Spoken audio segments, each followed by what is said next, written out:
ഇതിലേക്ക് ഒരു 1/2 ടീസ്പൂണ് കുരുമുളക് പൊടി, അതേപോലെ ആവശ്യത്തിനുള്ള ഉപ്പ്, ഇഞ്ചി വെളുത്തുള്ളിയുടെ പേസ്റ്റും കൂടി ചേർത്ത് കൊടുത്തതിന് ശേഷം നമുക്കതൊന്ന് മിക്സാക്കി എടുക്കാം.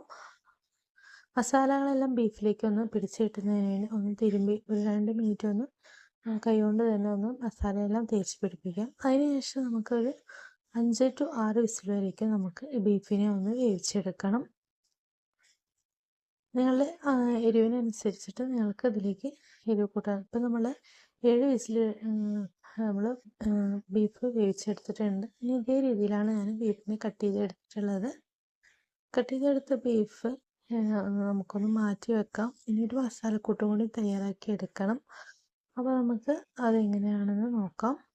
അതിന് വേണ്ടിയിട്ട് ഞാനൊരു പ്ലേറ്റിലേക്ക് നമുക്ക് ഒരു 1.5 ടീസ്പൂൺ മൈദ ചേർത്ത് കൊടുക്കാം. അതിനുശേഷം ഇതിലേക്ക് 1 ടീസ്പൂൺ കോൺഫ്ലവർ ചേർത്ത് കൊടുക്കാം. അതിനുശേഷം ഇതിലേക്ക് കുറച്ച് മസാലപ്പൊടികൾ ചേർത്ത് കൊടുക്കാം. ഒരു 1/4 ടീസ്പൂൺ മുളക് പൊടി, ഒരു 1/4 ടീസ്പൂൺ മഞ്ഞൾപ്പൊടി, ഒരു 1/4 ടീസ്പൂൺ കുരുമുളക് പൊടി ചേർത്ത് കൊടുക്കാം. ഇതെല്ലാം കൂടി ഒന്ന് മിക്സാക്കി എടുക്കണം. ഇനി ഇതിലേക്ക് കുറച്ച് ഉപ്പ് ചേർത്ത് കൊടുക്കാം.